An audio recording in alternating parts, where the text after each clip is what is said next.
এর আগে যে নববর্ষ উদযাপন করা হতো, মঙ্গল শোভাযাত্রা করা হতো, সেই শোভাযাত্রায় কিন্তু সবার অংশগ্রহণের সুযোগ ছিল না।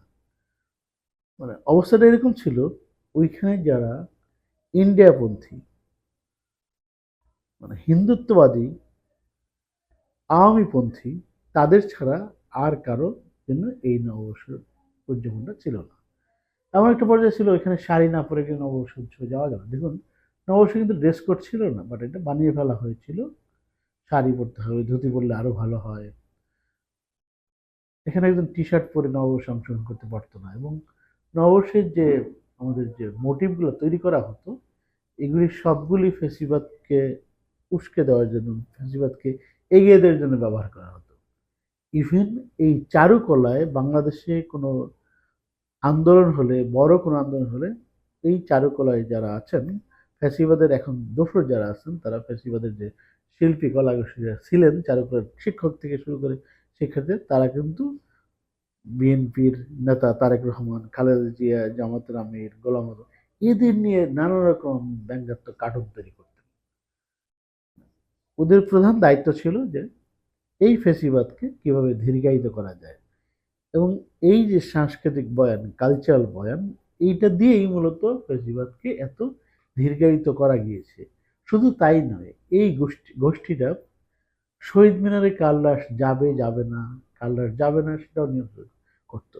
পিয়াস করিমের লাশ কিন্তু শহীদ মিনারে যেতে পারেনি। ওইখানে সম্মিলিত সাংস্কৃতিক জোট যারা আছে, গোলাম কুদ্দুস থেকে শুরু করে রামেন্দ্র মজুমদার থেকে শুরু করে ওরা যারা আছে, এরা নিয়ন্ত্রণ করতো। ইভেন কালো কাপড়, বাস, সবই তাদের কাছ থেকে নিয়ন্ত্রিত হতো। যারা আওয়ামী বিরোধী ছিল, তাদের কারোরই লাশ শহীদ মিনারে সম্মান প্রদর্শনের জন্য যাওয়ার সুযোগ ছিল না বা নেওয়ার সুযোগ ছিল না, আমরা এটা দেখেছি। কিন্তু মজার বিষয় হচ্ছে, 5 তারিখে স্বৈরাচার পালিয়ে যাওয়ার পরে, রাজনৈতিকভাবে স্বৈরাচার যখন পালিয়ে গেল, ফ্যাসিবাদ যখন বিদায়ী হলো, তখনও কালচারাল যে ফ্যাসিবাদ সেটা কিন্তু টিকে ছিল, তারা টিকে ছিল। এবং তারা মনে করেছিল যে বরাবরের মতোই এবারও তারা পহেলা বৈশাখে যে মোটিভগুলো তৈরি করে সেটা তৈরি করবে। কিন্তু দুঃখের বিষয়, সেটা এবার হতে দেয়নি বা হওয়ার সুযোগ ছিল না।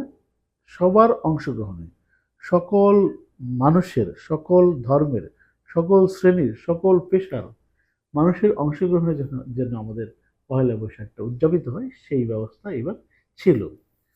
দেখুন, আমি খুব দারুণভাবে উজ্জীবিত হই, দারুণভাবে আশ্চর্য হই, দারুণ ভালো লাগে যখন দেখি যে চা শ্রমিকরা কিন্তু একটা শ্রেণী যারা আসলে মূল সমাজের সাথে মেশার সুযোগ কম। চরম বৈষম্য করা হয়। আসলে আমাদের দেশটাই হচ্ছে চরম বৈষম্যে ভরা।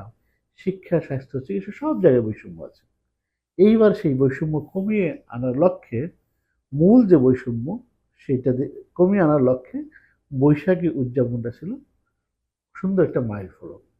দেখুন, আমি যখন চা শ্রমিকদেরকে ঢাকা ইউনিভার্সিটিতে নাচতে গাইতে দেখেছি, উদযাপন করতে দেখছি, দারুণভাবে ভালো লেগেছে বিষয়টা। যে ওরাও যাতে মূল স্রোতে আমাদের এই যে বাংলাদেশি সংস্কৃতি সেটা অংশ নিতে পারে, সেইটার একটা বন্দোবস্ত তৈরি হয়েছে এবার থেকে। এবং এবারের আরেকটা বড় বিষয় ছিল শেখ হাসিনার যে মোটিভ, যে স্বৈরাচার, যে ফ্যাসিবাদের মোটিভ, সেটার ভালো প্রদর্শনী। যদিও 48 ঘন্টা আগে এটাকে পুড়িয়ে দেওয়া হয়েছিল। অনেকে মজা করে বলতেছিল যে আমলিকরাই তাদের নেত্রীর মুখাগ্নি করে দিল। এরপরেও আমাদের শিল্পীরা নিরস পরিশ্রম করে রাতের মধ্যে 24 ঘন্টা, 48 ঘন্টার মধ্যে আবার একটি মুখোশ তৈরি করেছেন। এটা একটা ভালো আকর্ষণ ছিল। হ্যাঁ, যারা এরকম করবে, এরকম ফ্যাসিস্ট এবং স্বৈরাচার, তাদের কিন্তু এরকম মোটিভ থাকাই উচিত। এই যে বৈশাখের যে বিষয়টা হলো, সবসময় দেখেছি যে রাজনৈতিক পট পরিবর্তন হলেও এই যে কালচারাল পরিবর্তন সেটা কিন্তু সহজে হতো না।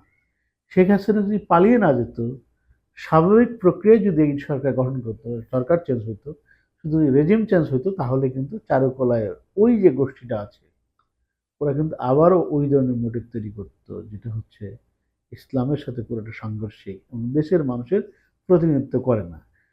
এইবারের এই বর্ষবরণের আয়োজনটা দিয়ে অন্তত এই কালচারাল গোষ্ঠীকে একটু ধাক্কা দেওয়া গিয়েছে, যারা হচ্ছে অপসংস্কৃতির সংস্কৃতির নামে অপসংস্কৃতি চালু করেছেন তাদেরকে একটু ধাক্কা দেওয়া গিয়েছে এবং ঠেলে তাদেরকে সরিয়ে দেওয়ার সুযোগ হয়েছে।